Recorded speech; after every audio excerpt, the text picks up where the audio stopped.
വിശ്വാസിയല്ലാത്തവർ എന്തിനാണ് ദേവസ്വം ബോർഡ് ഭരിക്കുന്നത്? മന്ത്രിയായി സത്യപ്രതിജ്ഞ ചെയ്ത് സഗൗരവം.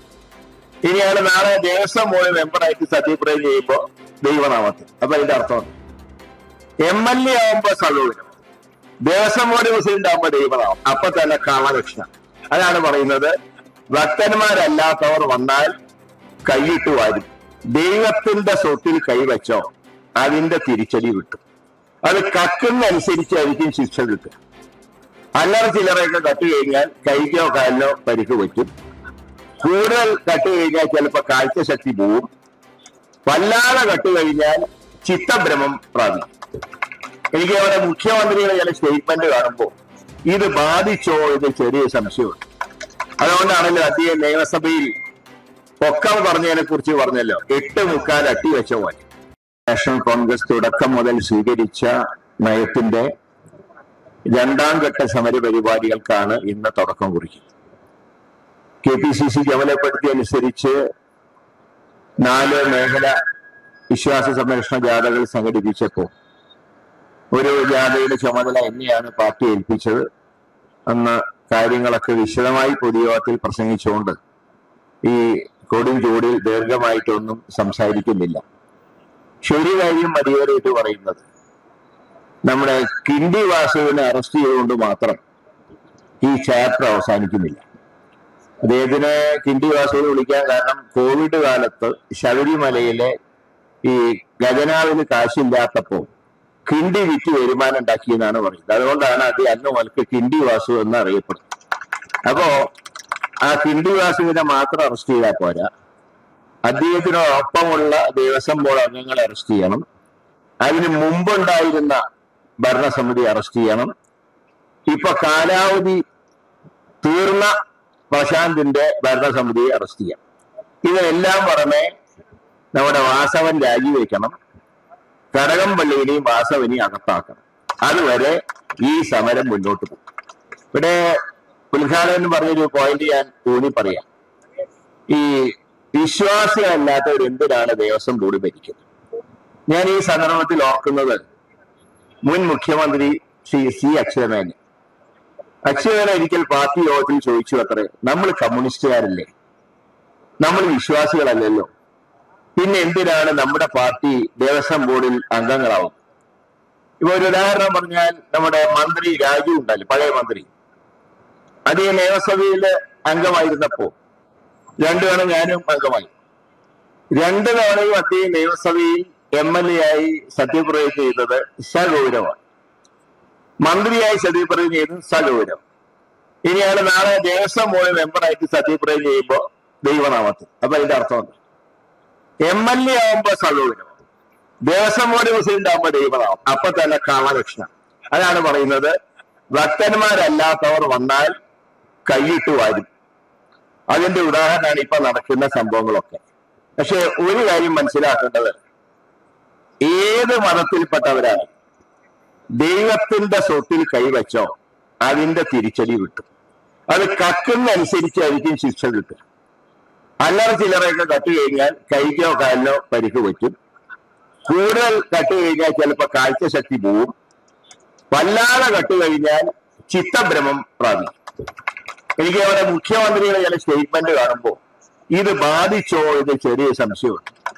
അതുകൊണ്ടാണല്ലോ അദ്ദേഹം നിയമസഭയിൽ പൊക്കം പറഞ്ഞതിനെ കുറിച്ച് പറഞ്ഞല്ലോ, 8 അട്ടി വെച്ച പോലെ. ഞാൻ ചോദിക്കട്ടെ, ഇനി ഏതെങ്കിലും പൊക്കം കുറഞ്ഞവരുടെ വോട്ട് ഈ സർക്കാരിന് കിട്ടുമോ, ഈ പാർട്ടിക്ക് കിട്ടുമോ? വേറൊരു MLA പറഞ്ഞു, ഞാൻ ഈ കാര്യത്തിലേക്ക് പോകുന്നില്ല, കാരണം സഹോദരിമാരുള്ളവർ.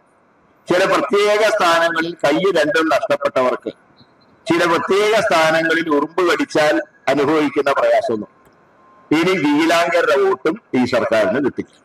അപ്പോ ദൈവത്തിനെ തൊട്ടതുകൊണ്ട് ശിക്ഷ കിട്ടിക്കൊണ്ടിരിക്കുക. മാത്രമല്ല, മുഖ്യമന്ത്രിക്കാണെങ്കിൽ ഉറങ്ങാനും പറ്റുന്നില്ല. ഒന്നുകിൽ EDയുടെ സ്വപ്നം കാണും, അല്ലെങ്കിൽ അമിത്ഷാന്റെ സ്വപ്നം കാണും, അല്ലെങ്കിൽ മോഡിയുടെ സ്വപ്നം കാണും. ഇതൊക്കെ ഈ കക്കുന്നതിന്റെ ദോഷമാണ്, കക്കുന്നതിന് കൂട്ടുന്നതിന്റെ ദോഷമാണ്. ഇവരാരും കട്ട പോലെ അവരെ വീട്ടിലേക്കൊന്നും കൊണ്ടുപോയില്ല, ഒക്കെ പാർട്ടിയെ ഏൽപ്പിക്കുന്നുണ്ട്. ഞാൻ നാടൻ ഭാഷയിൽ പറഞ്ഞാല് ഈ കോഴിയുടെ ചാറ് മാത്രമേ ഇവർക്ക് കിട്ടുന്നുള്ളൂ, കഷ്ണം പാർട്ടി കൊണ്ടുപോയി. അപ്പോ ഇത് പാർട്ടി അറിഞ്ഞിട്ടുള്ള കക്കല് തന്നെയാണ്. അതുകൊണ്ടാണല്ലോ സ്ഥാനത്ത് അസ്ഥാനത്ത് ഇവരെ ന്യായീകരിക്കാൻ നിൽക്കുന്നത്.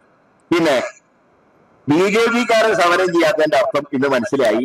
ഞാൻ TV-യിൽ കണ്ടത് കടകംപള്ളിയിലെ ഒരു CPM-ന്റെ പഴയ ബ്ലോക്ക് പഞ്ചായത്ത് പ്രസിഡന്റ് അവരിന്ന് പറഞ്ഞത് കടകംപള്ളി ലോക്കൽ ബോഡി ഇലക്ഷനിലൊക്കെ BJP-നെ സഹായിക്കും, അസംബ്ലിയിൽ BJP അദ്ദേഹത്തിനെ സഹായിക്കും.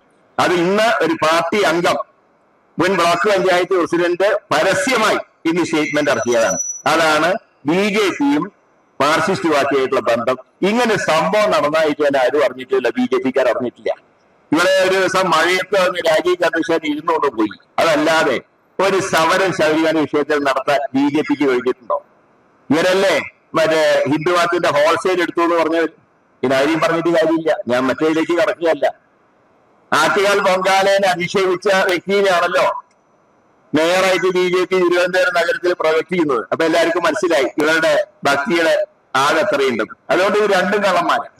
കട്ടവരും കള്ളന്മാരാണ്, കക്കുന്നവരും കൂട്ടുവയ്ക്കുന്നവരും കള്ളന്മാരാണ്. അതുകൊണ്ട് ഇന്ത്യൻ നാഷണൽ കോൺഗ്രസ് ഇക്കാര്യത്തിൽ ശക്തമായി വിശ്വാസികളോടൊപ്പം നിൽക്കും. ഏത് മതത്തിന്റെ ആണെങ്കിലും പാർട്ടി വിശ്വാസികളോടൊപ്പം നിൽക്കും. അതാണ് പാർട്ടിയുടെ നയം. അതനുസരിച്ച് തന്നെയാണ് ശബരിമല വിഷയത്തിൽ ഈ രണ്ടാം ഘട്ട സമരത്തിന് പാർട്ടി ഇന്ന് തുടക്കം കുറിക്കുന്നത്. ഇതിനെ വിജയിപ്പിക്കാൻ മുന്നോട്ട് വന്ന എല്ലാ പ്രവർത്തകരും അഭിവാദ്യം ചെയ്തുകൊണ്ട് ഞാൻ എന്റെ വാക്കുകൾ അവസാനിപ്പിക്കുന്നു. ജയ് bye.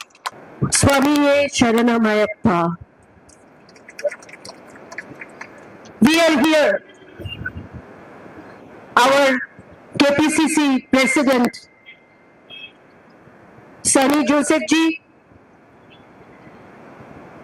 our working committee colleague Kodikunnal Suresh ji, Ramesh Chennithala ji, senior leaders Muralidharan ji, Hassan ji, Shaktan ji, Palo Ravi ji, all the vice presidents, MPs, general secretaries, and all our Congress leaders and workers. Today we have come to take an oath, a promise, not just for our Congress party or UDF. It is for the lakhs and lakhs of devotees of Sabrimala temple who pray for their future, their destiny. Their prayers are with us and we are with their prayers. This LDF government, they try to undermine the trust of the devotees. They try to play trick with the devotees. So in the Dwarpalakas, the gold scandal has been now open to all. Few persons have been arrested, but we want everyone should be arrested from 2019 to 2025 who were holding the post of Devasam board. We also demand the resignation of the Devasam minister, and we also demanded the High Court monitored CBI. For what?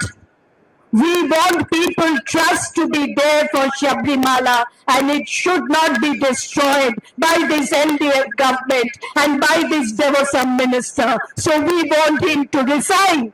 Until he resigns, we will keep on our protest and we will keep on our demand, and we will be very much aware of the thing that people of Kerala will not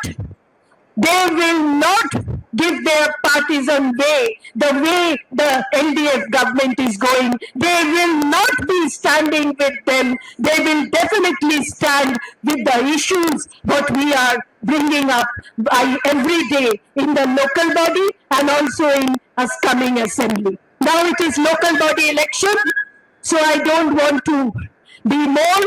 There are a lot of leaders who are here who will speak their mind, but we are here to tell in front of this secretariat that they cannot stop our voice. They cannot stop of the voice and prayers of lakhs devotees of Sabrimala. Swami Sharanam Ayappa. Thank you.